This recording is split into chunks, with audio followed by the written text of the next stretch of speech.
कैसे आए? प्रेत का शरीर होता नहीं है, इसलिए व्यास मंच के दाहिनी तरफ बांस के सप्त ग्रंथि बांधी गई, कपड़ा बांधा गया। यहां भी आचार्य वगैरह कल करवाए होंगे, नहीं कराएंगे तो आज कराएंगे, क्योंकि उनको आज से ये कार्यक्रम है। एक एक गांठ खोलेंगे। कोई भी ऐसी प्रेतात्मा इस परिवार की भटके या कहीं कोई बात आए, इसलिए इस कथा में आया है बांस के सप्त ग्रंथि लगाई गई। आसन पर गोकर्ण जी बैठे हैं, धुंधकारी उसी में आके बैठ गया। 7 दिवस की कथा जैसे ही समाप्त हुई, 7 ग्रंथियां अपने आप फट गई। 7 ग्रंथियां अपने आप फट गई। मनसा वाचा कर्मणा मन चित्त अहंकार बुद्धि, यही है 7 ग्रंथियां। 7 दिन की कथा में अगर आपके हृदय में एक शब्द भी भागवत का आ जाए तो समझ लेना कि जीवन सुधर गया। मेरा कहना सार्थक हो गया, आपका सुनना सार्थक हो गया। भगवान के धाम से सुंदर विमान आया, धुंधकारी विमान पर बैठने लगा। गोकर्ण ने कहा क्या हो रहा है? भगवान के पार्षदों ने कहा कि धुंधकारी ने कथा सुनी है, भागवत कथा सुनी है, इसकी मुक्ति हो गई, हम बैकुंठ लिए जा रहे हैं। अत्रैव बहवा सन्ति, देखो कितना सुंदर आया सब।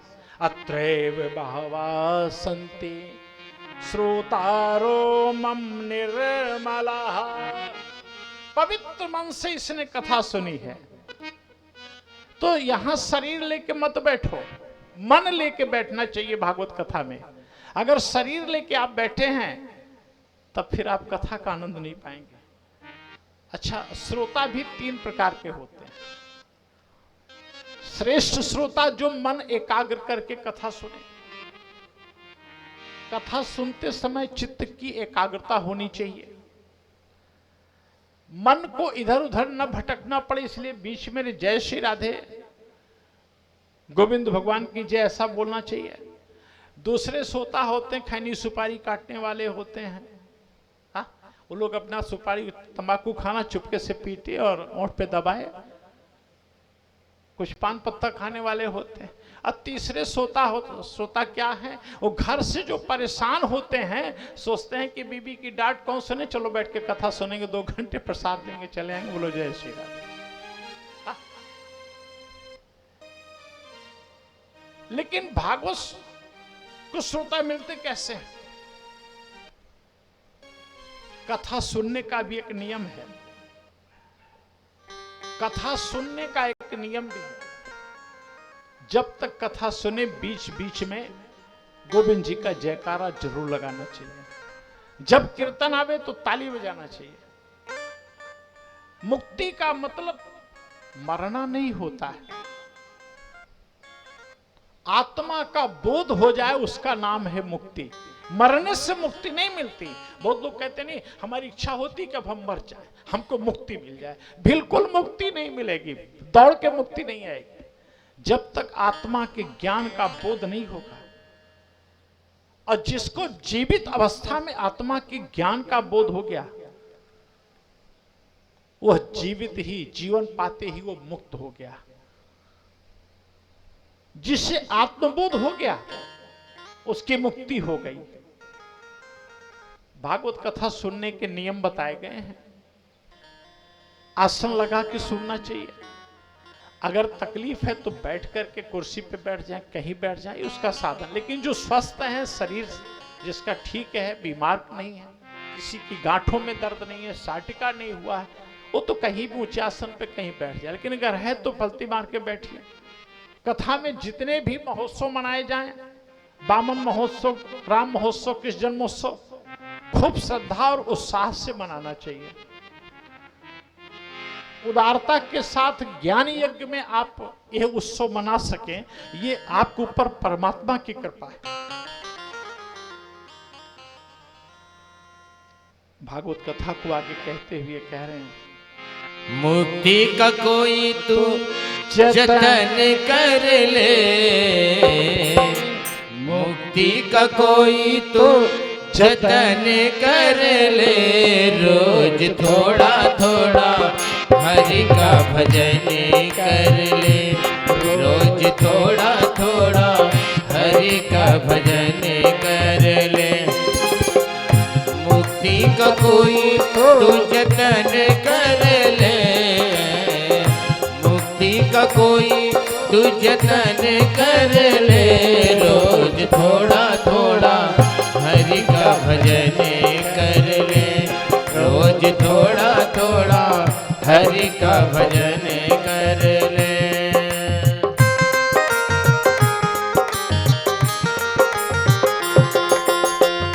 भक्ति करेगा तो बड़ा ही सुख पाएगा, भक्ति करेगा तो बड़ा ही सुख पाएगा, भक्ति से आत्मा का मैल छूट जाएगा, भक्ति के साथ साथ मन कर ले, भक्ति के साथ साथ मन कर ले, रोज थोड़ा थोड़ा हरि का भजन कर ले, रोज थोड़ा थोड़ा हरि का भजन कर ले।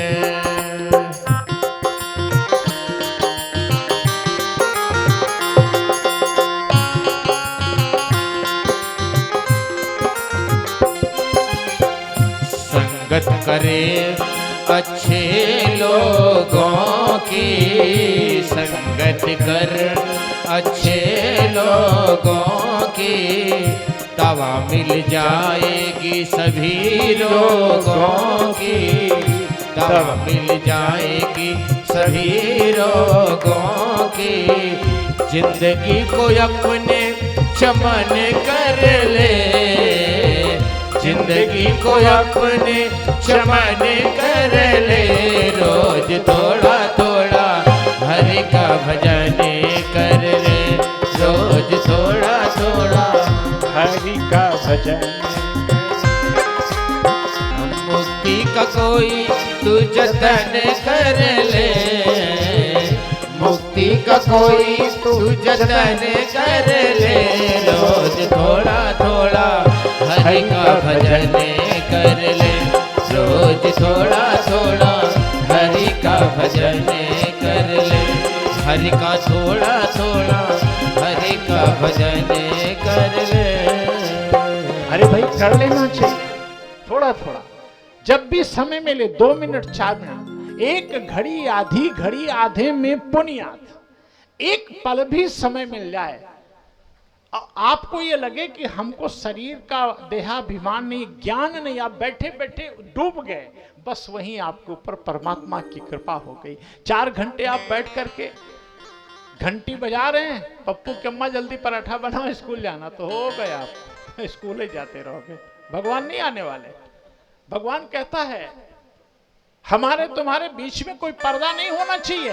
गोस्वामी ने लिखा है कि रामचरित जे सुनत अघाही, रामचरित जे सुनत अघाही, रस विशेष जाना तिन नाही, रस विशेष जाना तिन नाही, जिन हरि कथा सुनी नहीं काना, जिन हरि कथा सुनी नहीं काना, श्रवण रंध यही भवन समाना, श्रवण रंध रही भवन समाना, श्रवण रंध रही भवन समाना। कहा जिन्होंने अपने कानों से हरि कथा नहीं सुनी, भागवत कथा नहीं सुनी, राम कथा नहीं, उनके कान सांप के बिल हैं। लो कितनी सुंदर बात लिख दिया गोस्वामी ने। बोले सब सुनने के पास तुम्हारे पास समय है, बक बक सुनने के पास तुम्हारे पास समय है, लेकिन परमात्मा की कथा सुनने का समय नहीं है, तो तुम्हारे कान सांप के बिल के समान है। इसलिए यहां कहते हैं मोहरहो रसिका भुवि भाव कहा, कथा के रस का पान करना चाहिए, एक बार नहीं, 2 बार नहीं, 10 बार नहीं। यहाँ तो लोग कहते हैं हमारे पड़ोसी कथा करवा रहे, हम दरवाजे पे क्यों जाए, हमारे उनकी तो दुश्मनी है 12 साल से। बोलो जय श्री राधे। अरे जो जहां बैठा वहीं बैठ के सुन लो भाई, सबके ऊपर ये कृपा नहीं होती। नैमिषारण्य क्षेत्र है, संतों की मंडली के मध्य आदरणीय सूर्य जी विराजमान हैं। उन ऋषियों के महात्म्य के बारे में क्या कहा जाए। शौनकादिक ऋषि भी कह रहे हैं कि देखिए आप लोग पुराणों के ज्ञाता हैं, इतिहास के ज्ञाता हैं, आपसे कुछ पूछने का मन कहता है। सूर्य ने कहा कि पूछिए। शौनकादिक ऋषियों ने कहा कि आपसे एक प्रश्न पूछना चाहता हूं। पहला प्रश्न, मानव के लिए परम धर्म क्या है? मानव के लिए परम धर्म क्या है? जरा गहराई से जानना, भागवत कथा का विशेष महत्व है इस विषय पर। मानव के लिए परम धर्म क्या है? परिक्रमा लगाना धर्म है, प्रातः काल उठ करके नहाना धर्म है, मंदिर मठ बनवा देना, करोड़ों की संपदा दान करना धर्म है। आखिर धर्म की परिभाषा क्या है? हजारों संत बैठे हैं, सबकी तरफ से केवल एक व्यक्ति प्रश्न पूछ रहा है। दूसरा प्रश्न, हम किसकी पूजा करें? कोई कहता हम शंकर जी की पूजा करते हैं, कोई कहता राम जी की करते हैं, कोई कहता फला की पूजा करते हैं। लेकिन आजकल तो हमारे यहाँ हर 10 साल में एक नई देवी पैदा हो जाती है ना, जैसे चट्टमाई, पट्टमाई, बोलो जय श्री राधे। कोई आकार प्रकार नहीं, कोई कथा नहीं, लेकिन एक देवी पैदा हो गई। और हमारे देश का ये दुर्भाग्य है,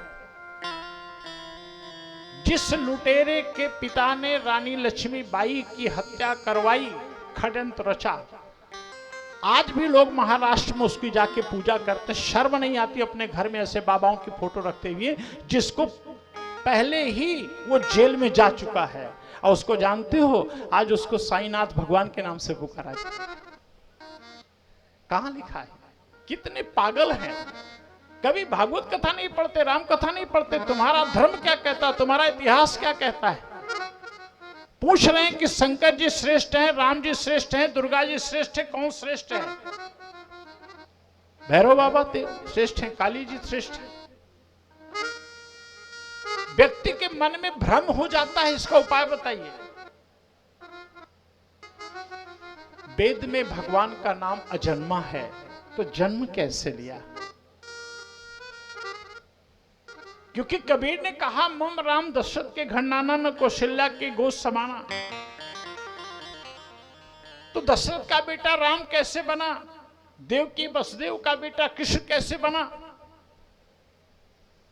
चौथा प्रश्न है, भगवान के अवतार कितने हैं?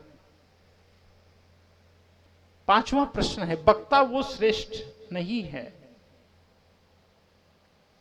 जो तमाम प्रकार की भ्रामक बातों को समझाए, जो गागर में सागर भर दे, जो हृदय के अंदर एक एक बात उतार दे। संक्षिप्त में कहा गया, अतः साधोऽत्र यत् सारम् समदधृत्य मनीषयः। जो छोटी सी बड़ी बात सूक्ष्म कह के सरल ढंग से समझा दे, वही श्रेष्ठ वक्ता कहा गया। तुम्हारा जैसे वक्ता कहां मिलेंगे? छठवां, जब भगवान लीला संपन्न करके चले गए, तो गोविंद जी ने कहा कि हम तो पृथ्वी का भार उतारने के लिए आए हैं, अवतार ले रहे हैं। और स्वयं भगवान ने कहा गीता में, धर्म संस्थापनार्थाय संभवामि युगे युगे। मैं हर युग में धर्म की स्थापना के लिए आता हूं।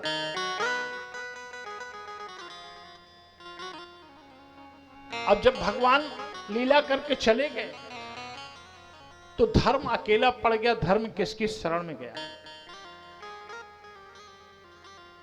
कथा आती है, जवाब दिया सूत जी ने, मानव के लिए परम धर्म क्या है, धर्म की परिभाषा क्या है? कहा परहित सरिस धर्म नहीं भाई, परहित सरिस धर्म नहीं भाई, पर पीरा सम नहीं अधमाई, पर पीरा सम नहीं अधमाई। आपके शरीर से आपके द्वारा किसी का हित हो जाए, पर हित सरिस धर्म नहीं भाई, दूसरों का हित हो जाए। अगर आप हित न कर सके तो अहित भी मत करें, यही मानव का परम धर्म है। शंकर जी श्रेष्ठ हैं, शैव वैष्णव कौन श्रेष्ठ है? कहा जो जिस देवी देवता को मानता है, आदि शंकराचार्य ने कहा है, आज गुरु शंकराचार्य ने कहा, तीर्थम परम किम स्वमनो विशुद्धम, अपना विशुद्ध मन ही तीर्थ है, कहीं जाने की भटकने की आवश्यकता नहीं। हमारे आदि गुरु शंकराचार्य ने कहा, शंकर भाष्य को ले लीजिए, पढ़ लीजिए आप। क्यों?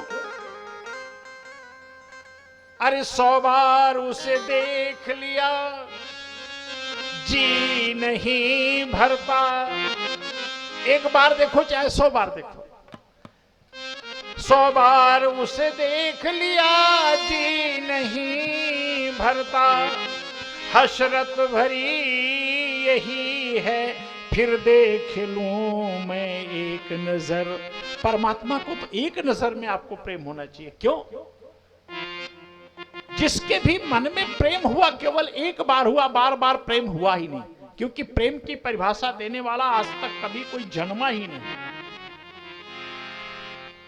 प्रेम शब्द बहुत गहराई का है। तो परमात्मा के प्रति क्यों कहा स्वमनो विशुद्धम, जिसका मन ही तीर्थ है।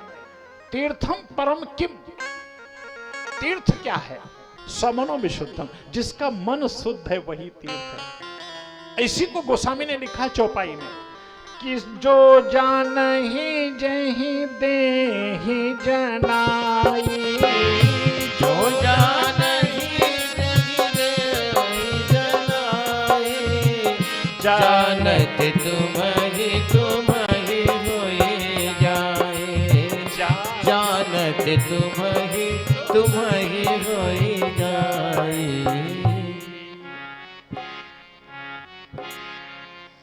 आज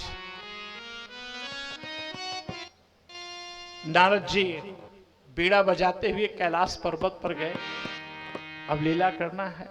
नारद जी सोच रहे हैं कि एक बार हम लक्ष्मी नारायण के जीवन में झगड़ा करवा दिए हैं, मेरे कारण ब्रह्मा और उनकी पत्नी में झगड़ा हो गया, लेकिन कभी शिव पार्वती के विवाह के बाद कभी झगड़ा नहीं हुआ। तो पति पत्नी के जीवन में झगड़ा ना हो तो बहुत सुंदर बात है, लेकिन अगर कोई झगड़ा कराने वाला मिल जाए कि इनके दोनों के जीवन में आग लगा दो, तो नारद जी ने कहा चलो हम देखते कि इनका प्रेम कितना अच्छा है। प्रेम की भी परिभाषा लेने के लिए पहुंच गए, पार्वती जी के गुरु हैं। जैसे पहुंचे कि श्रीमन नारायण नारायण हरि हरि, श्रीमन नारायण नारायण हरि हरि, लक्ष्मी नारायण नारायण हरि हरि, लक्ष्मी नारायण नारायण हरि हरि, भद्री नारायण नारायण हरि हरि, भक्ति नारायण नारायण हरि हरि। बोलिए नारद भगवान की। उत्तम आश्रम है, पार्वती जी का आश्रम बढ़िया चल रहा है, उन्हें कोई दिक्कत नहीं। जब पत्नी को कोई समस्या अपने पति से न हो तो फिर माँ को भी, बाप को भी, पड़ोसी को भी, भाई को भी उसके घर में आग नहीं लगानी चाहिए। यहां तक गुरु को भी निषेध किया गया। भाई पति पत्नी खुश हैं, बस बात खत्म। अब पता लगा कि आजकल मोबाइल का सिस्टम है, बेटी आ गई घर में तो बेटी की माँ सुबह शाम पूछे क्या चाय पिया, नाश्ता किया, क्या बना, अकेले बना रही 5 आदमी को बना, घर नाश हो गया। बोलो जय श्री राधे। अरे जिस दिन बेटी की विदाई करो, डोली पे बैठा, उसको केवल एक शब्द सुनाओ जो चौपाई लिखी मानस में। ये नारद जी की कथा में हम आप प्रवेश कर रहे हैं। ए बिटिया, केवल एक सूत्र याद रखना कि उत्तम के अस बस मन माही, उत्तम के अस बस मन माही, सपन हुआन पुरुष जग नाही, सपन आन पुरुष जग नाही, सास ससुर गुरु सेवा करे हूँ, सास ससुर गुरु सेवा करे हो, पति रुख लखिया यशु अनुसरे पति रुख लखिया यशु अनुसरे हो, यही संतत पिय ही पियारी हो, यही संतत प्रिय ही प्यारी, चिर यही बात यशीष हमारी, चिर यही बात आशीष हमारी। बोलिए नारद भगवान की। बिटिया की विदाई करो तो 2 लाइन कह देना, बिटिया अभी तक मेरे घर में जो रहा, जैसा रहा, अच्छा बुरा ठीक है, अब तुम पति के घर जा रही हो, हाँ, अब तुम जाके अपना गृहस्थ आश्रम संभालो, वहां जाकर के पति रुख लखी आयस अनुसारे हो, पति के रुख को देख करके तुम अपना व्यवहार करना। अब नहीं कि पति कहीं से लौट के आया सर्विस से, तुमने अपनी जाकर के बेचारा दिन भर कमा के लौटा और खरीदने की लिस्ट पकड़ा दिया, पति की जेब में 2000 8000 की खरीदारी, पति खा करेगा? हाँ, जो भी हो, बहुत लोग ऐसे पति हैं, पैसा कमाई इतना खर्चा कर दिया, पत्नी बेचारे को पता नहीं चलती, आएंगे तो पैसा गिन के रखेंगे। हाँ? तो पहला लक्षण, सास ससुर गुरु सेवा करें, जाकर के सासू माँ को अपनी माँ मान लेना, ससुर को अपना पिता मान लेना और गुरु की आज्ञा का पालन करना। गुरु माने क्या होता है? जो जीवन के अंधकार को भागा, आपके हृदय में बैठे हुए अंधकार को हटाए, ज्ञान का प्रकाश दे दे, उसी का नाम गुरु। कोई भी, अब तो चौराहे पे गुरु आ जाते हैं, बाजार में भी लोग कहीं पान वाला, वाह रे गुरु, काहे गुरु, कैसे गुरु, आओ गुरु। हाँ, अब सब गुरु हैं, चला कोई है नहीं। तो नारद जी भी गुरु बन के चले गए। पार्वती जी का आश्रम देखिए, बहुत बढ़िया कैलाश पर्वत पे सुंदर सा बाघंबर वगैरह बिछा हुआ है। अब पार्वती जी बड़ा प्रसन्न हुई, दौड़ करके आई, चरणोदक लिया, बढ़िया से उनको मेवा मिष्ठान रखा, फल और रखे। अरे आइए गुरुदेव, आप कैसे? भाई इधर से गुजर रहा था, सोचा चलो तुम्हारी गृहस्थी भी देखाऊं। अच्छा किया गुरुदेव, आपने बड़ी कृपा की। बचपन में आपने कहा था, आपकी कृपा से मैंने पूजा की, तब मैंने जाके ये बर पाया, आप ही ने हमको ज्ञान दिया था। अच्छा, तुम्हारा गृहस्थ अच्छा चल रहा है? हाँ बढ़िया चल रहा है। कोई कभी खटपट तो नहीं हुई? नहीं गुरुदेव, कभी नहीं हुई। तुमका नाम है भोले भंडारी, कभी बोलते ही नहीं, इतने सरल हैं कि आज तक कभी मुझे कुछ कहा ही नहीं। अरे भाई, हिमांचल राजा की बेटिया, कहां राजा की बेटी हो, कहां सन्यासी दिगंबर वेशधारी, बाघंबर पहने हुए, कानों में बिच्छू, गले में सर्प की माला, वस्त्र है ही नहीं, फिर भी पत्नी खुश। नारद ने कहा मामला गड़बड़ है। क्या देखो, शंकर भगवान तुमसे प्रेम करते हैं? पार्वती जी शर्माई, बोले क्या बोल रहे हैं? नहीं सर, नहीं गुरुदेव, बहुत प्रेम करते हैं। अरे देखो, दुनिया के सारे रिश्ते बनावटी प्रेम करते हैं। गोस्वामी ने लिखा है कि सुर नर मुनि सब की यह रीति, सुर नर मुनि सब की यह रीति, स्वार्थ लागी करई सब प्रीति, स्वार्थ लागी करई सब प्रीति। देखो, पार्वती संसार के लोगों में सच्चा प्रेम नहीं रह गया, सब बनावटी हो गया, इसलिए मेरा आना जाना बंद है। पार्वती बोली, गुरुदेव मैं क्या कह सकती हूँ, मेरे भोले बाबा का प्रेम बनावटी नहीं है। शंकर जी ने कहा अपना कान मेरी ओर ले आओ। जब गुरु गुरु मंत्र देता है तो पति पत्नी को भी अपना मंत्र न बताए, पत्नी पति को अपना मंत्र न बताए।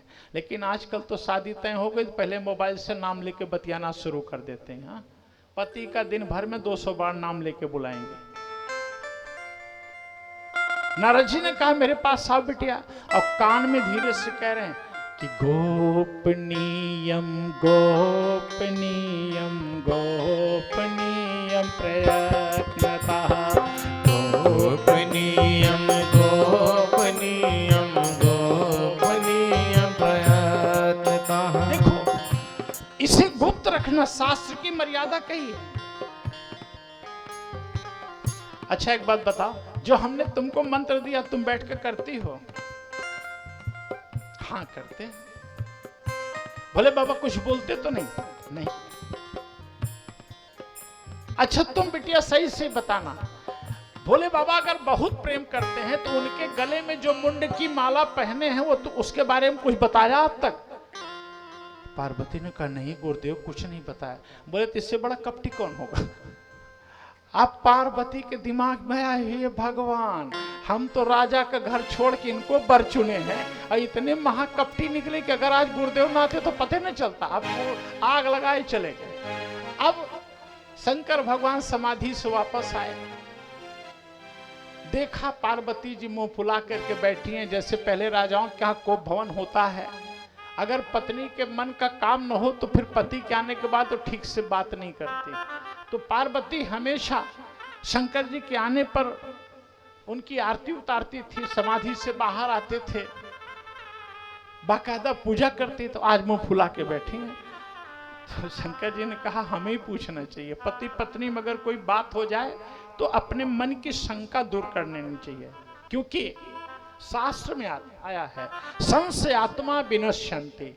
जिसके जीवन के संबंध में संशय आ गया, दाम्पत्य जीवन में संशय आ गया, वहां समझ लेना कि संबंधों का विनाश हो जाता है। इसीलिए कभी मन में संशय मत करना कि मेरी पत्नी कहाँ जाती, किससे बोलती, क्या बतियाती, पति कहाँ। अगर ऐसा आया तो फिर जीवन दाम्पत्य जीवन बचा ही नहीं भगवान। फिर क्या बचा आप सबके बीच में, हमारे बीच में क्या बचा?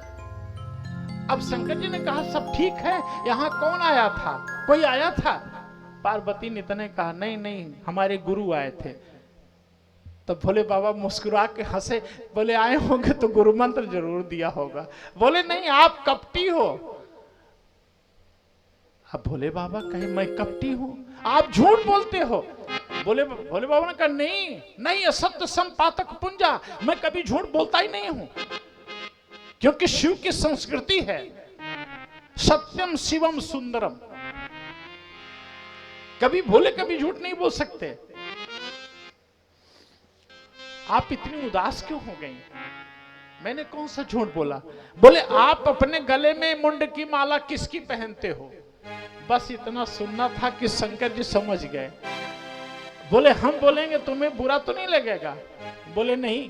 बोले जितने जन्म में तुम अवतार लेती उतने जन्म की मुंडी काट के हम अपने गले में बांध लेते, बाकी हम किसी को नहीं लटकाए घूम रहे हैं। तो पार्वती ने कहा हो हमारे इतने जन्म हो सके अभी तक हो गए, आप अभी तक कैसे बैठे हैं? तो ऐसा क्या आप पी के बैठे हैं कि जो आपकी मृत्यु ही कभी नहीं होती, आपको अमरता का वरदान मिल गया? मुझे भी चाहिए। तो भोले बाबा ने कहा चलो मैं भागवत कथा सुनाता हूं, उससे तुम भी अमर हो जाओगी। बोलिए नारद भगवान की जय हो। अब जैसे ही कथा कहने के लिए सूत जी बैठे, अब प्रश्न का जवाब दे रहे हैं कि श्रेष्ठ देवता कौन है। का देखो शास्त्र कहता है कभी किसी को छोटा बड़ा नहीं मानना चाहिए, अपने इष्ट पर हमेशा भरोसा करना चाहिए। जिसका एक परमात्मा होता है, एक भगवान होता है, उसका जीवन सफल हो जाता है। तो अपने जीवन में एक परमात्मा की पूजा करो। एको अहम द्वितीयो नास्ति, एक ही परमात्मा है, दूसरा कोई और है ही नहीं। क्यों? कि हरि के नाम अनेक कहावे, हरि के नाम अनेक कहावे, नाम अनंत कहाँ तक गावे, नाम अनंत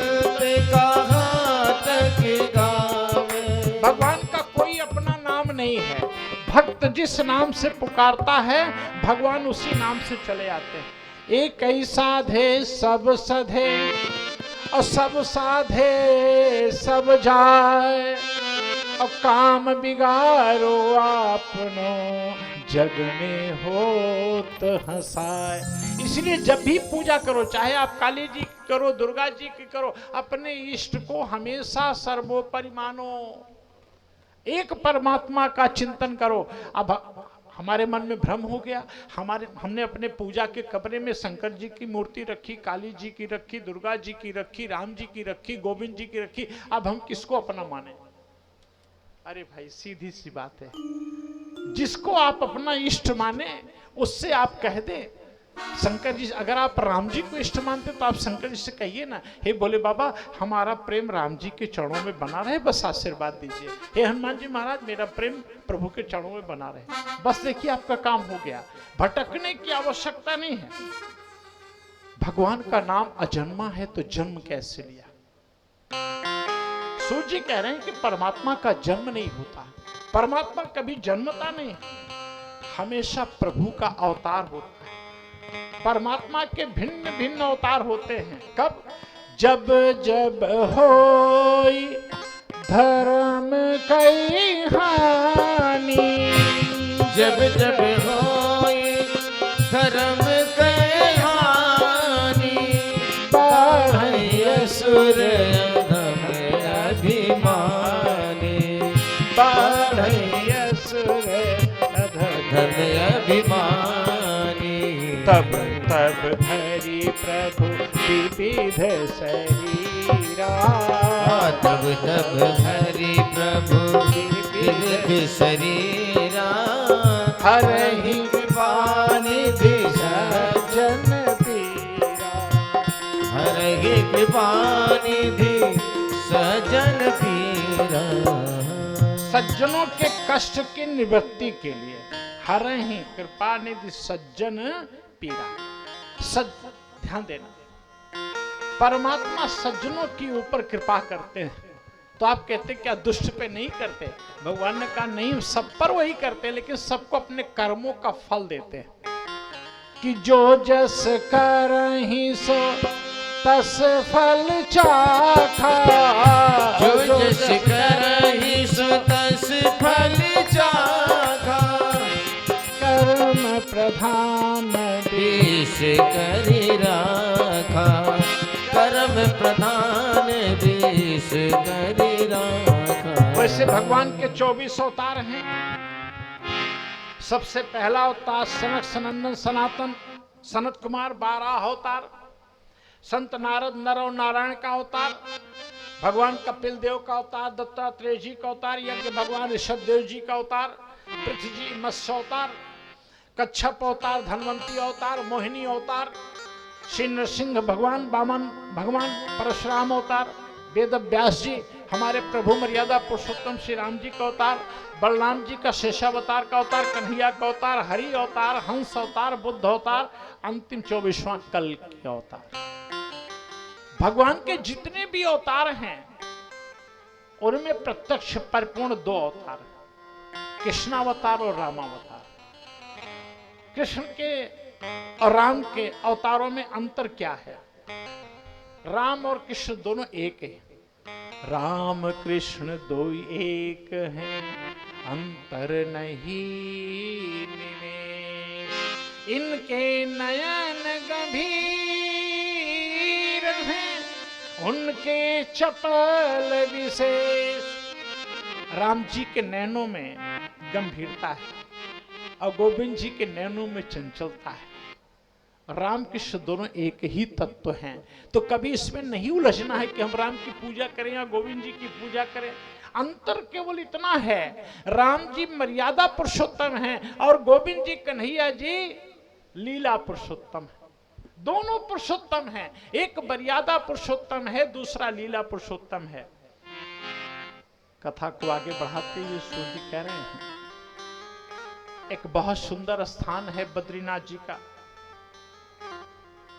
वेद व्यास जी का पवन आश्रम है, भजन कर रहे हैं, समाधि लगाए बैठे हैं। दुनिया से कोई मतलब नहीं है। व्यास के मन में केवल यह चिंता है कि मैंने अभी तक बहुत ग्रंथों की रचना की,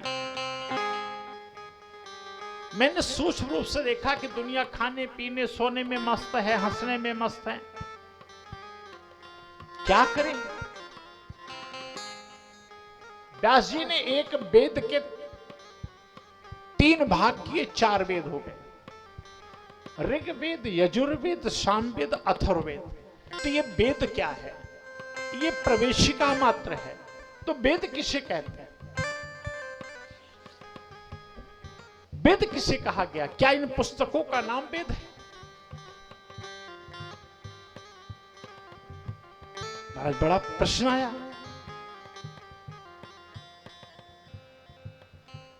सत्रह पुराणों की रचना की, जो अविदित तत्व हैं विदित हो जाएं हृदय के अंदर, उसी का नाम वेद है। व्यास जी सोच रहे हैं कि 17 पुराणों की रचना की, लेकिन मेरा मन नहीं भरा। विष्णु पुराण सबसे श्रेष्ठ है, उसमें भी मेरा मन नहीं भरा। ऐसा क्या करूं कि जिससे समाज का कल्याण हो? क्योंकि आध्यात्मिक चिंतन के लिए मनुष्य के पास समय नहीं है कि वो उसका जो है सदुपयोग करे, या समय नहीं दे पाता कि आध्यात्मिक चिंतन करे। वो हमेशा अपनी कार्य में मस्त है। शास्त्र कहता है, जिन्होंने परमात्मा के कीर्तन में नाच लिया, फिर उसे 84 लाख योनियों में नहीं नाचना पड़ता। अर्थात जिन्होंने अपने जीवन में भजन कर लिया, भगवान का प्रेम से नाम ले लिया, जिनके जीवन में परमात्मा की कृपा हो गई, भक्ति की कृपा हो गई, जिसके हृदय में भक्ति आ गई, उसका जीवन सफल हो गया। हमें रास्ते में सब कुछ प्राप्त हुआ और हम रास्ते भी सब कुछ हमसे छूट जाएगा।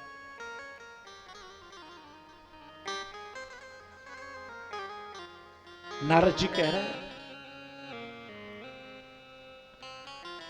कि मैं दासी पुत्र था, मेरे पिता का देहांत हो गया था। मेरी मां बहुत गरीब थी, लोगों के घर में जाकर के, संतों के आश्रम में झाड़ू बहारू गाय धोने का काम करती थे। हमको लेकर के संत आश्रम में चली गई। वहां ऋषि पत्नियों से कहा, मुझे भी रख लीजिए, मेरा छोटा बच्चा, हम आपका काम कर देंगे, 2 वक्त की रोटी चाहिए, बस एक वस्त्र चाहिए। ऋषि पत्नियों ने हमारी मां को स्थान दे दिया, हम भी वहीं, हमारा पालन पोषण हो रहा था। अब अपनी कथा को कह रहे हैं नारद जी। एक बार चतुर्मास में संतों की टोली आई और वो बैठ करके एक जगह कथा कर रहे थे। मेरा मन कथा में लग गया, तो मैंने समझ लिया कि संसार कुछ नहीं है, ये संसार एक स्वप्न है, मोह निशा जग सोवनिहारा। गोस्वामी ने लिखा है, देखें स्वप्न अनेक प्रकार। जैसे हम रात में सोते हैं, अनेक प्रकार के स्वप्न आते हैं, सुबह समाप्त हो जाते हैं, ऐसा ही हमारा जीवन है। आज इस जीवन में हमको ये मिला, अगले जीवन में कौन मिलेगा, तीसरा कैसा अपने कर्मानुसार मिल रहा है। जो हम अपने कर्म की खेती कर रहे हैं, आप किसी से डरे या ना डरे, एक बार आप परमात्मा से न डरे कोई बात नहीं, लेकिन हमको आपको अपने कर्म से डरना चाहिए। याद रखना, कर्म जन्म जन्मांतर तक पीछा करता है। जैसा हमने कर्म किया, मुझे वैसा ही फल मिलेगा। नारद जी कह रहे हैं, संत जाने लगे तो मैंने संतों से कहा कि मैं भी आपके साथ चलूंगा, मैं भी अब सन्यासी होऊंगा। कहा, नहीं बच्चा रामदास, तुम कहीं मत जाओ, तुम्हारी माँ वृद्ध है, वृद्धावस्था में माँ को छोड़ के कहीं नहीं जाओ, इनकी सेवा करो। एक दिन गाय दूहते समय मेरी माँ को सांप ने काट लिया, मेरी माँ का देहांत हो गया। तो मेरे नेत्र से 2 प्रकार के आंसू आए, एक गरम गरम आंसू, दूसरा ठंडा ठंडा आंसू। जब विपत्ति आती है, मनुष्य के जीवन में विपत्ति आती, कष्ट होता है, जब आदमी कष्ट में रोता है तो गर्म आंसू निकलता है, लेकिन जब सुख के आंसू होते हैं तो ठंडे आंसू होते हैं। गर्म आंसू इसलिए निकला कि मेरी माँ का देहांत हो गया, आज के बाद मेरा कोई नहीं, न माता है न पिता है, जग में अकेला हूं। ठंडे आंसू इसलिए निकले कि अब मुझे भगवान की कृपा हो गई, अब मैं भगवत भजन करूंगा। मैं उत्तराखंड की ओर चला गया। वहां जाकर के बद्री धाम की गुफा में बैठकर के तपस्या करने लगा। संतों के द्वारा बताए गए इस मंत्र का जाप किया। कौन सा मंत्र? इसे हम आप सभी जानते हैं। ओम नमो भगवते वासुदेवाय। ओम नमो भगवते वासुदेवाय। मेरे हृदय के अंतर में, हमारे हृदय के अंदर एक झांकी आई।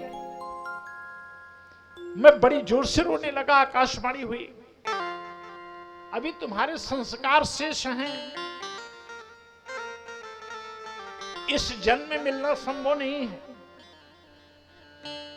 सारी सृष्टि प्रलय में डूब जाएगी। मेरी भी मृत्यु हो गई। पुनः जब सृष्टि का सृजन हुआ तब मैं पुनः आया। आज बच्चा रामदास, आज देवर्षि नारद बन गया। परमात्मा की कथा में मैं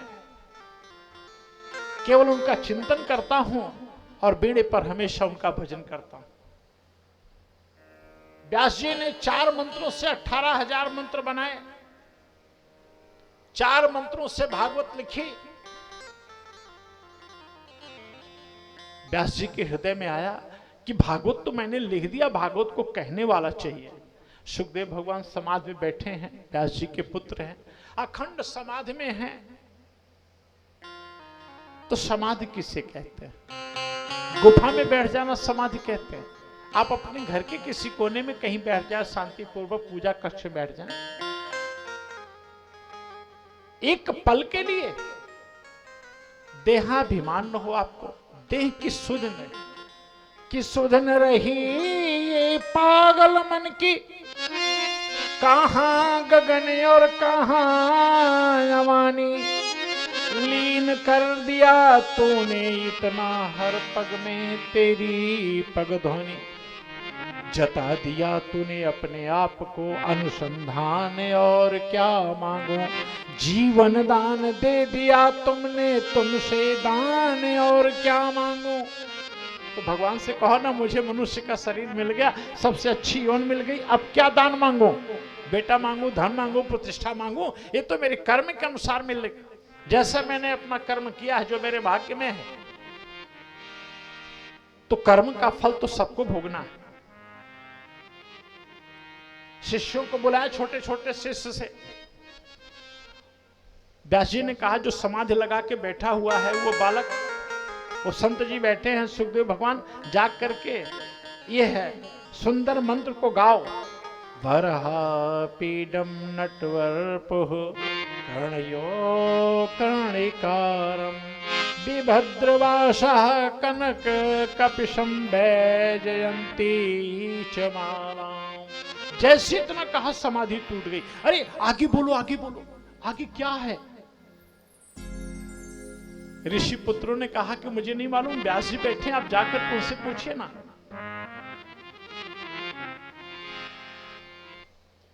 सुखदेव भगवान आए, व्यास जी से कहा कि बताइए। बोला, देखो अब ऐसा, और को जानना है तो राजा जनक के यहां जाओ, पहले वहां तुम जाकर के शिक्षा लेकर के आओ। बिना गुरु के ज्ञान नहीं होता है। जनक जी के यहां पहुंचे सुखदेव जी। भरी दोपहरी में जनक जी ने कहा, खड़ा करा दो, अभी आने की कोई जरूरत नहीं। सेवकों ने आके कहा कि व्यास पुत्र सुखदेव पधारे हैं। बोले, खड़ा रहने दो। अब आप कल्पना करें, पूरी भरी दोपहरी, शाम हो गई। जनक जी ने कहा, इनको ले जाओ, नित्यांगनाओं के पास इनको करो, रखो, रनवास में ले जाओ, और कहो कि सभी नारियां इनका आलिंगन करें, इनको कायदे के साथ नहलाएं धुलाएं, खूब बढ़िया प्रेम करें। सुखदेव जी के ऊपर कोई असर नहीं हुआ। एक से एक सुंदर महिलाएं आकर के उनकी सेवा में लगी। सुखदेव जी अपनी आंखें बंद करके मस्त है। मैंने कहा ना, जिसका नेत्र बिगड़ गया उसका जीवन चरित्र बिगड़ गया। अगर जीवन को सुधारना है तो अपने नेत्र को और अपने कान को सजग रखना चाहिए। जनक जी को आकर के सेविकाओं ने कहा कि 3 दिन से लगातार हम सेवा कर रहे हैं, वो हमारी ओर देखे ही नहीं। तब कहा उनको बुलाओ। सुखदेव जी आए जनक जी के पास। कैसे आना हुआ? मैं आपसे शिक्षा लेने आया हूं। जनक जी अपने आसन से उतरे, बोले आप साष्टांग धर्म हैं, आपको शिक्षा देने की जरूरत नहीं, आपने वो सब जान लिया जो जानने की आवश्यकता होती है, आप पारंगत हैं। कथा को सुनाते हुए आगे बढ़ा रहे हैं, कह रहे हैं कि कौरव पांडवों के वंश में अभिमन्यु की मृत्यु के बाद जो उनकी पत्नी के गर्भ में पल रहा बालक केवल यही पांडवों का वंश बचा, क्योंकि अश्वत्थामा ने मरते हुए दुर्योधन से पूछा क्या चाहिए? बोले हमें पांडवों का वध करके ले आओ। 5 पांडव पुत्र सो रहे थे। कन्हैया 5 पांडवों को लेकर के शिविर से बाहर चले गए। धोखे से अश्वत्थामा ने द्रौपदी के पुत्रों को मार डाला और लाकर के कहा देखो भाई मैंने 5 पांडव मार दिए। दुर्योधन ने कहा तुमने मेरे वंश का विनाश कर दिया। अरे मेरी लड़ाई इन छोटे बालकों से नहीं है, मैं तो पांडवों की मृत्यु चाहता था। द्रौपदी के विलाप को सुन करके अर्जुन ने कहा कि हम अश्वत्थामा को छोड़ेंगे नहीं, वो गुरुपुत्र जरूर है। उसे पकड़ के ले आए। द्रौपदी से कहा लो तुम्हारा अपराधी आ गया, इसको मृत्युदंड दे। द्रौपदी ने कहा नहीं, ये गुरुपुत्र है, गुरु माता को भी उतना ही कष्ट होगा जितना मैंने अपने पुत्र खोए। मैं नहीं चाहती कि गुरु माता को कष्ट हो। तो क्या निर्णय करें? कन्हैया से पूछा गया। कन्हैया ने कहा देखो आतिताई को छोड़ना नहीं चाहिए और ब्राह्मण को मारना नहीं चाहिए। भीम गुस्से में आ गए। भीम ने कहा तुम्हारा जैसा कोई जजमेंट करने वाला आ जाए तो कोई जजमेंट हो ही नहीं सके। अश्वत्थामा की आधी दाढ़ी, आधे बाल, आधी मुछ मुड़वा दी गई, मणि मस्तक से निकाल लिया गया। अब क्रोध की अग्नि में जल रहा है। उसने कहा उत्तरा के गर्भ में पलते हुए गर्भस्थ शिशु को हम ब्रह्मास्त्र चला के मार डालेंगे, पांडवों के वंश का विनाश हो जाएगा। ब्रह्मास्त्र चला दिया। जैसे ही ब्रह्मास्त्र आ रहा था, अभिमन्यु की पत्नी ने हाथ जोड़ करके कहा देखा कोई बचाने वाला नहीं। कृष्ण कृष्ण महाबाहो, विपत्ति में भक्ता नाम भयंकर, त्वमेको दह्यमाना नाम पवोसि यस्य संस्कृते।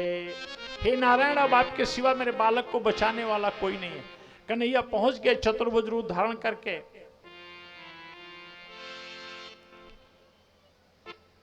शंख चक्र गदा पद्म लिए हुए गर्भस्थ शिशु की रक्षा किया। बाहर से गोविंद खड़े। ये कुंती देख रही थी। कुंती ने कहा जब गोविंद हमारे घर में हैं, हमने देख लिया कि इस समय हमारे वंश को बचाने के लिए गोविंद ने क्या लीला की।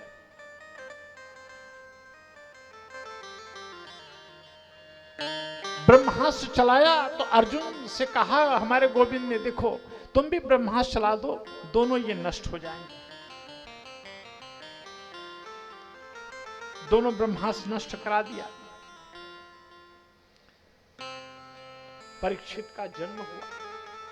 गोविंद भी अपने घर से बच्चे के लिए छोछक का कुर्ता, कपड़े, सोने चांदी के गहने सब लेकर के आए कुंती बुआ के पास।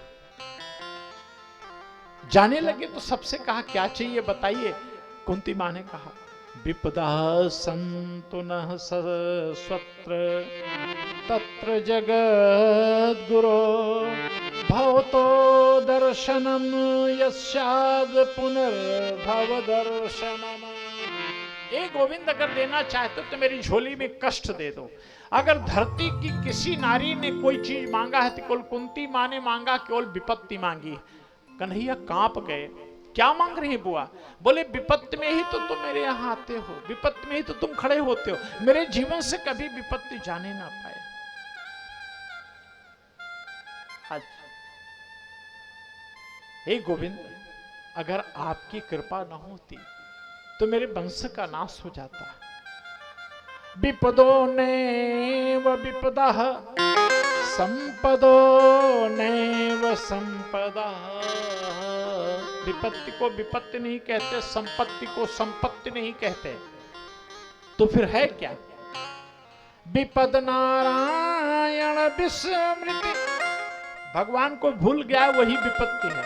संपन्न नारायण स्मृता, जिन्होंने भगवान का स्मरण किया, जिन्होंने भगवान का भजन किया, उसके जीवन में विपत्तियां भी आएंगी तो अपने आप कट जाएंगी। क्योंकि गोस्वामी ने एक चौपाई लिखी, कह हनुमंत विपत्ति प्रभु सोई, कह हनुमंत विपत्ति प्रभु सोई, जब तक भजन सुमिरन होई, जब तब सुमिरन भजन न होई, जब तक सुमिरन भजन न होई, जब तक सुमिरन भजन न होई। बोलिए गोविंद भगवान की जय हो। आज हमारे गोविंद समस्त पांडवों को लेकर के द्रौपदी के साथ भीष्म पितामह के पास जा रहे हैं। सरसैया पर पड़े हुए हैं, रोम रोम में जिनके बाण छिद्रित हैं, सारा शरीर सैकड़ों बाणों से विच्छेदन हो चुका है, एक एक बूंद करके जिनके शरीर से सारा रक्त निकल चुका है। कृष्ण ने पितामह को प्रणाम किया, ए पितामह, आपके पौत्र पांडव हैं, वो सभी राजा बन गए, भारत के सम्राट हो गए, आपके पास आए हैं, प्रणाम करते हैं। द्रौपदी भी आई, इन्हें उपदेश दीजिए,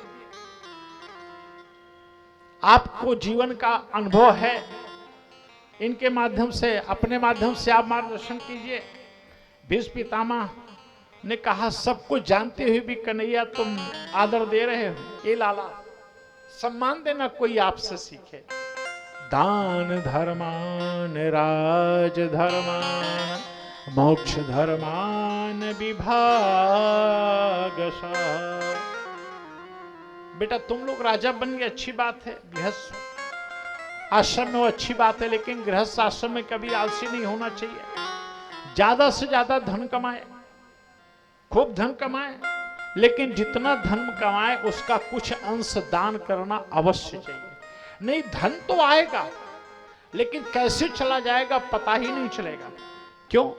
तन पवित्र सेवा किए, धन पवित्र कर दान, मन पवित्र हरि भजन सो होत त्रिविध कल्याण। आज भीष्म पितामह को देख करके द्रौपदी हंसी। पितामह ने कहा, हाँ बेटा तुम्हें हंसना भी चाहिए। बोले पितामह आप इतना सुंदर उपदेश दे रहे हैं, लेकिन भरी सभा में जब मेरा चीर हरण हो रहा था उस समय आप क्यों नहीं बोले? पितामह ने कहा, हे द्रौपदी, अब मेरा शरीर शुद्ध हो गया है, मेरी बुद्धि शुद्ध हो गई है, दुर्योधन के दूषित अन्न से बना रक्त अब निकल चुका है, तो जैसा खाए अन्न वैसा होए मन। कहा बिटिया तुम ऐसा कह सकती हो, लेकिन मैं हस्तिनापुर की गद्दी से बना हुआ था, इसलिए मैं कुछ बोल नहीं पाया। अब आज कृष्ण से पूछ रहे हैं, हे कन्हैया मुझे बताओ, मैंने जीवन में तो कोई ऐसा पाप नहीं किया, तो ये सजा मुझे क्यों मिली हुई है?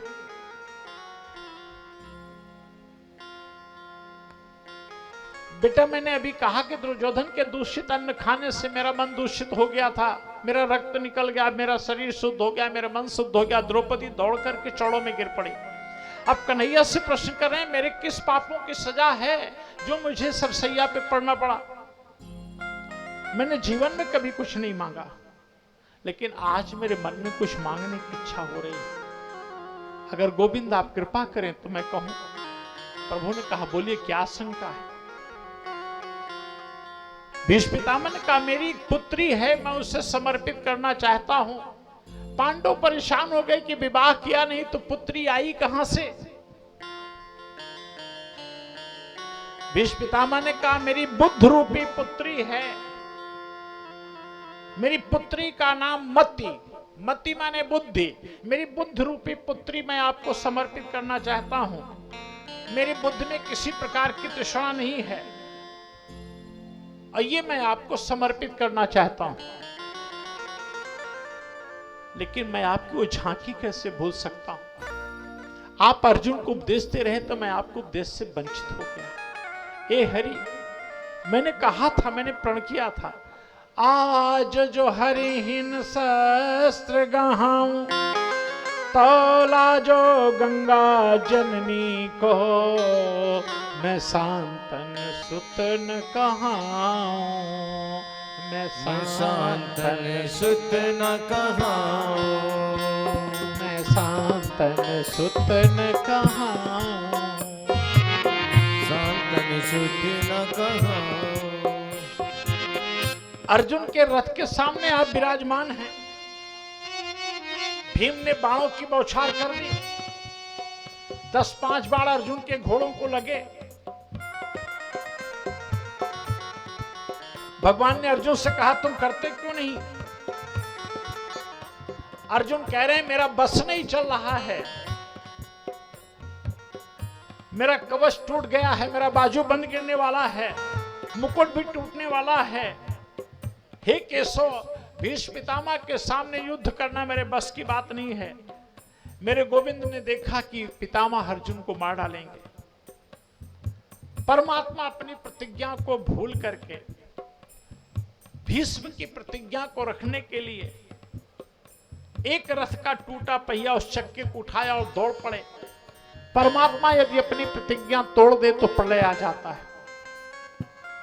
पृथ्वी कांपने लगी। परमात्मा ने अपना उत्तरीय वस्त्र गिराया, पृथ्वी को इशारा किया, घबराने की कोई बात नहीं, मैंने भक्त के वचन की लाज रखी है, मैंने भक्त की प्रतिज्ञा रखने के लिए अपनी प्रतिज्ञा को तोड़ा है। हे नारायण, वो झांकी आज भी मेरे मन में है, वही झांकी आके मेरे हृदय में विराजमान हो जाए। गोविंद ने कहा, आपको इच्छा मृत्यु का वरदान प्राप्त है, आप जब चाहे मृत्यु आपकी हो सकती है, न चाहे तो नहीं हो सकती है। भीष्म पितामह ने कहा, नहीं गोविंद, कि देहांत काले तुम सामने हो, देहांत काले तुम सामने हो, मुरली बजाते मन को लुभाते, मुरली बजाते मन को लुभाते, यह गीत गा कर तन नाथ त्यागो, यह गीत गाकर तन नाथ त्यागो, गोविंद दामोदर माधवेति, गोविंद दामोदर माधवेति, गोविंद दामोदर माधवेति, गोविंद दामोदर माधवेति। भीष्म पितामह की नहीं, हमारे यहाँ तो भजन में यहाँ तक आया कि शरीर छोड़ते समय अगर परमात्मा का चिंतन हो जाए, परमात्मा का पावन नाम आ जाए, मन में भी आ जाए, इसी को कहा गया। इतना तो करना स्वामी जब प्राण तन से निकले, इतना तो करना स्वामी जब जब प्राण तन से निकले, इतना तो करना स्वामी जब प्राण तन से निकले, गोविंद नाम लेकर तब प्राण तन से निकले। श्री गंगा जी का तट हो, यमुना का वंशीवट हो, श्री गंगा जी का तट हो, यमुना का वंशीवट हो, मेरा सांवरा निकट हो, जब प्राण तन से निकले, इतना तो करना स्वामी जब प्राण तन से निकले। बोलिए गोविंद भगवान की जय हो। अंतराम कही आवत नहीं। अंतिम समय में परमात्मा का भजन, परमात्मा का नाम उसी को याद आएगा जो पहले ही अपने जीवन में परमात्मा का भजन करता रहेगा, नाम की गति को बढ़ाएगा।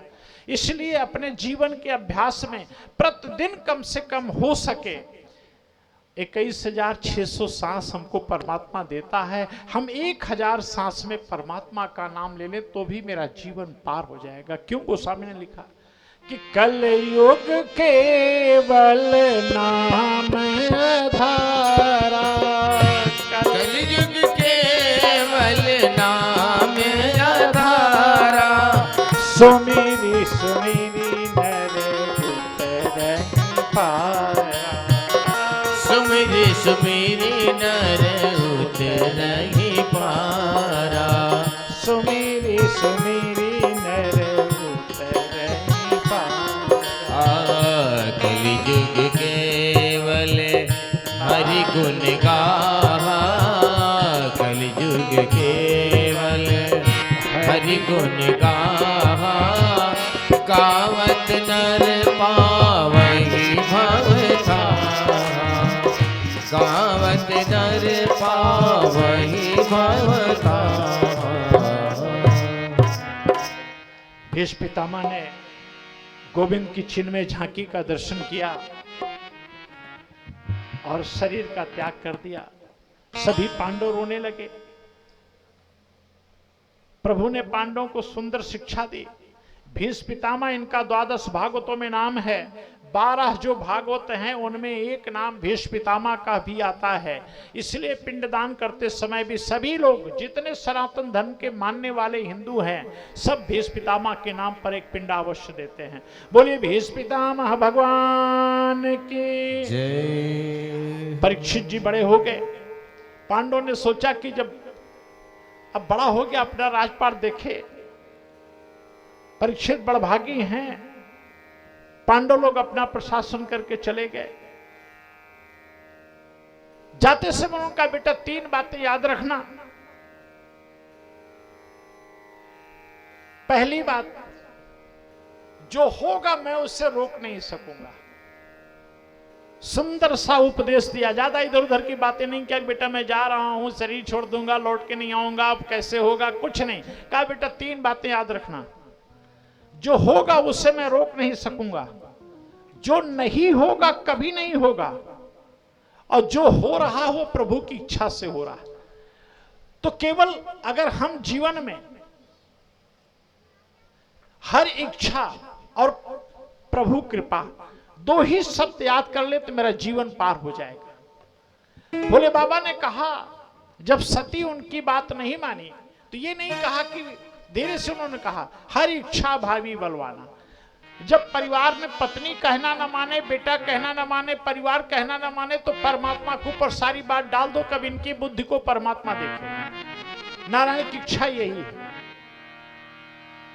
और जब अपने मन का काम हो जाए, जैसे भरत जी को पांवरी मिल गई, तो भरत जी ने और कुछ नहीं कहा अति हरि कृपा पांवरी देनी, यानी हर इच्छा और हरि कृपा, यही 2 शब्द है जीवन को पार लगाने के लिए। तीसरा कोई शब्द नहीं है। बाकी हम सब परेशान यहां हो रहे हैं।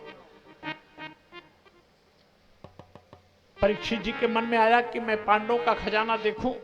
देखा सुंदर मुकुट, खजाने में चमकते हुए सुंदर मुकुट को पहन लिया। चले गए आखिट करने के लिए, शिकार करने के लिए। रास्ते में देखा एक बैल है। सतयुग में धर्म के 4 पैर होते थे, सत्य, दान, दया, पवित्रता। त्रेता आते आते 3 रह गए, द्वापर में 2 रह गए। पृथ्वी रूपी गाय को बैल रूपी धर्म समझा रहा है। तुम क्यों रोती हो मां? सभी बंधु बांधव छोड़ के चले गए, तुम किसकी याद में रो रही हो? परीक्षित भगवान ने यह दृश्य देखा तो कहा, कौन हो तुम? कहा, महाराज मैं तो कल हूं, मैं कहां जाऊं, आप मेरे रहने का स्थान बता दें। तो कहा, जाओ तुम्हारा जुए में वास होगा। जो लोग जुआ खेलते हैं उनके घर में कपट रूप में कली प्रवेश कर जाता है, क्योंकि जुआ बिना कपट के नहीं होता। यदि सच्चाई के साथ जीतना होता तो धर्मराज युधिष्ठिर जुआ जीत जाते। सुरापान मानव की प्रवृत्ति को बिगाड़ देता है, पर स्त्री गमन ये सब कलयुग के रहने का स्थान दिया। तो कलयुग ने कहा महाराज आप ऐसी ऐसी जगह भेज रहे हैं, मान लीजिए हमें कोई एक आध अच्छी जगह दे दीजिए। कहा ठीक है, स्वर्ण में भी तुम्हारा वास होगा, हिरण्यगर्भ आप वहीं वास करेंगे। जैसे ही कहा कलिकाल महाराज परीक्षित के उस सोने के मुकुट में ही उनके सर पर सवार हो गए। जंगल में चले गए, भूख प्यास लगी थी, देखा एक आश्रम तेजस्वी संत है समीक ऋषि समाधि में बैठे हैं। राजा परीक्षित ने कहा कि मैं राजा परीक्षित, मुझे भूख लगी, मुझे प्यास लगी, कुछ मेरी व्यवस्था करें। लेकिन वो अंतर्मुखी थे, बहिर्मुखी होते तो देख लेते, बाह्य जगत को देख नहीं रहे थे। समाज में बैठे थे, अपने अंदर रमण कर रहे थे, अपने परमात्मा का चिंतन कर रहे थे। मरा हुआ सांप गले में लपेट के डाल दिया और चले आए। जैसे महाराज घर पे पहुंचे, अपने महल में पहुंचे, उनको मुकुट उतारा, कहा रे मुझसे तो बहुत बड़ा अपराध हो गया, मैंने तो ऋषिवर का अपराध कर दिया।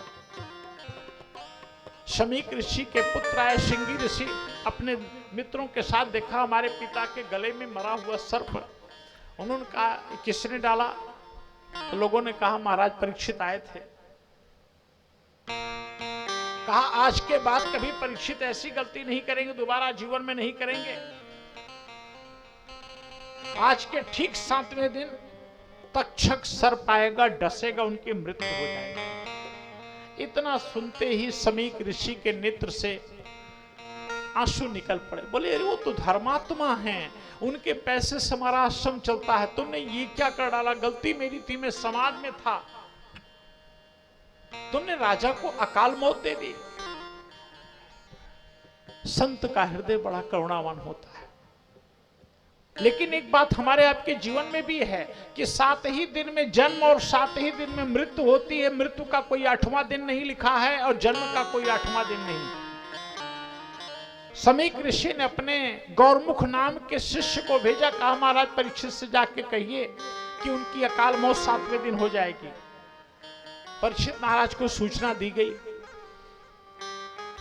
वो हंसते हुए रनिवास में गए, महारानी से कह रहे हैं जानती हो आज मुझे जीवन में जो आनंद आ रहा कभी नहीं मिला।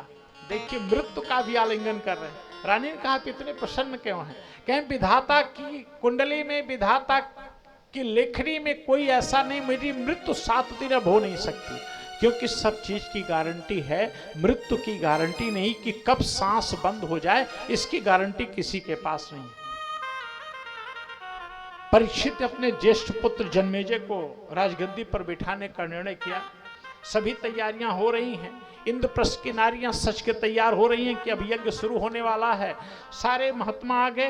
परीक्षित की सभा में ब्रह्मा के पुत्र वशिष्ठ मुनि बैठे हैं। वशिष्ठ मुनि के पुत्र शक्ति तो नहीं रहे, शक्ति के पुत्र पाराशर ऋषि रहे। पाराशर ऋषि के पुत्र वेदव्यास जी हैं।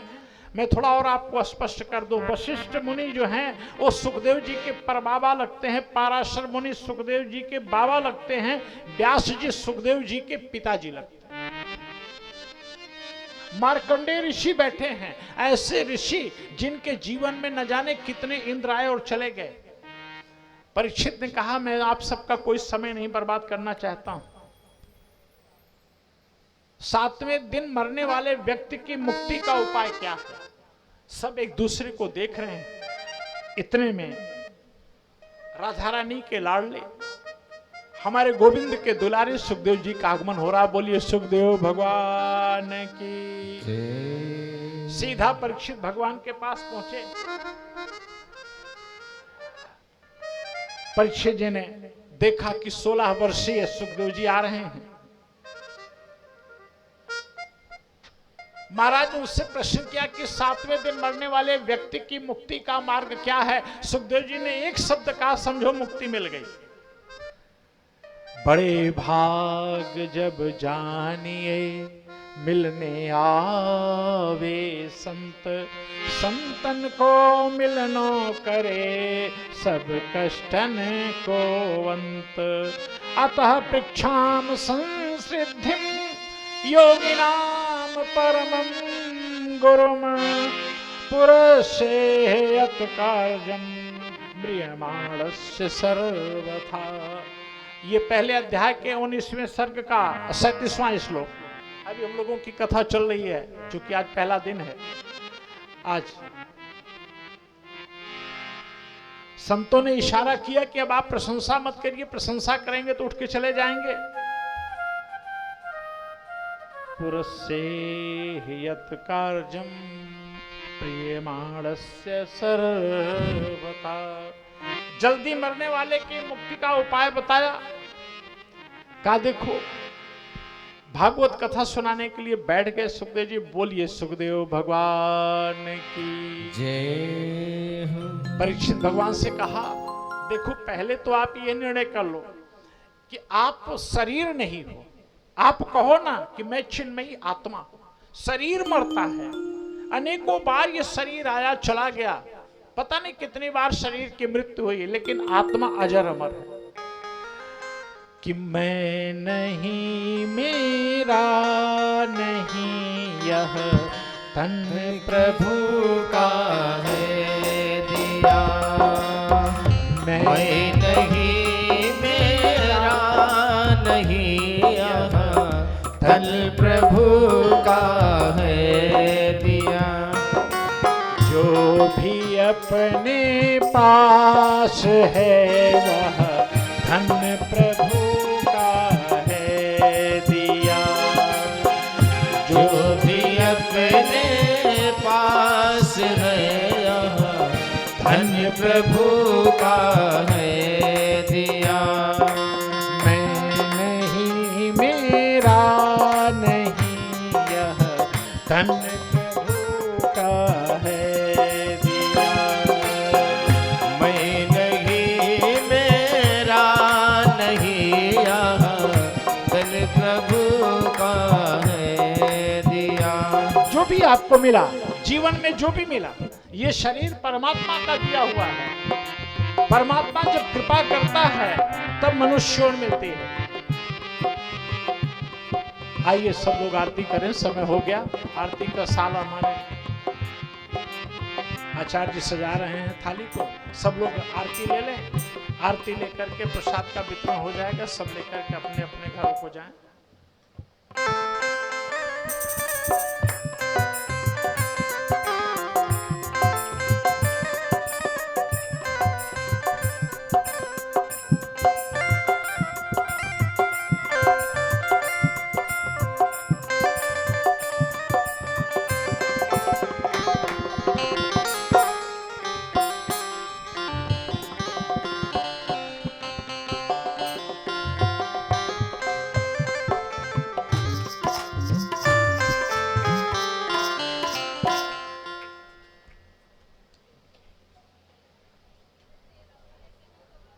चलिए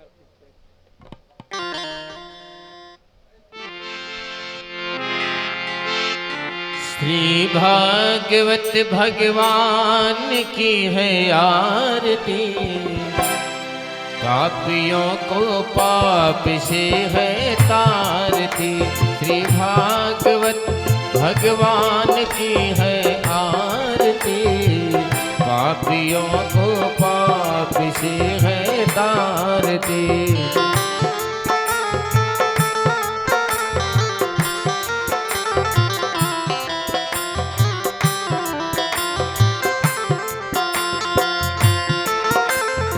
अमर ग्रंथ ये मुक्ति पंथ ये पंचम वेद निराला।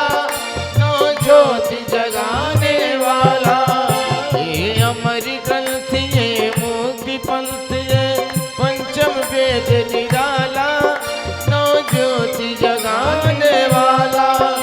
हर नाम यही, हर धाम यही, हर नाम यही, हर धाम यही। जग के मंगल की आरती। पाप पापियों को पाप से है तारते। श्री भागवत भगवान की है आरती, पापियों को पाप से है तारते।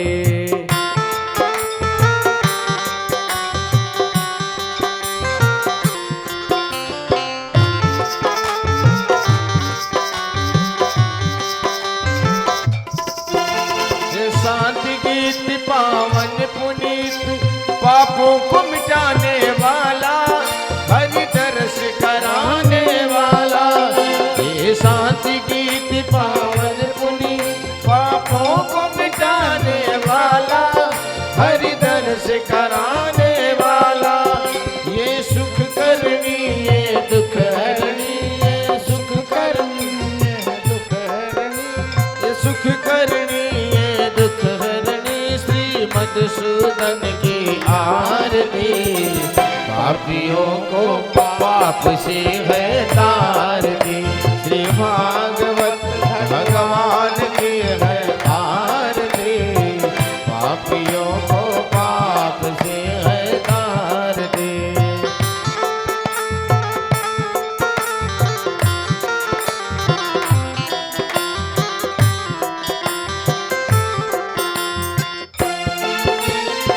मधुर बोल सतपंथ खोल, सन्मार्ग दिखाने वाला, बिगड़ी को बनाने वाला।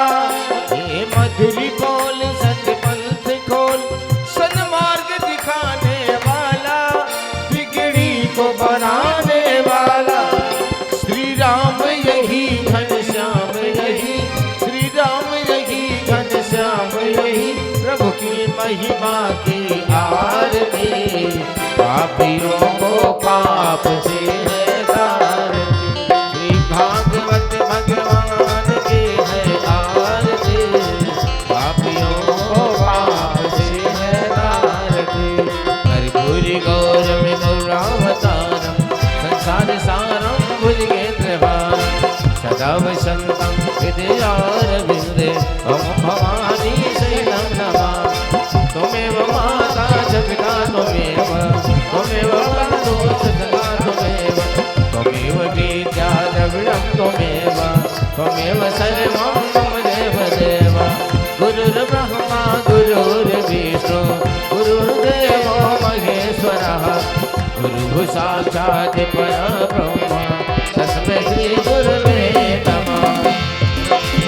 हरे राम हरे राम, राम राम हरे हरे, हरे कृष्णा कृष्ण कृष्ण हरे हरे, हरे राम राम राम हरे हरे, हरे कृष्ण कृष्ण कृष्ण हरे हरे। बोलिए भागवत भगवान की, यज्ञ भगवान की, शंकर भगवान की, गोविंद भगवान की, आज के आनंद की, अपने अपने माता पिता की। हर हर महादेव। कल से हम लोग, आज तो पहला दिन था, कुछ विलंब हुआ, कल से हम लोग 3 बजे अपनी कथा पे आ जाएंगे। समय अनुसार कथा समाप्त हो जाएगी, सभी लोग अपने समय से आ जाएं। बोलिए गोविंद भगवान की जय।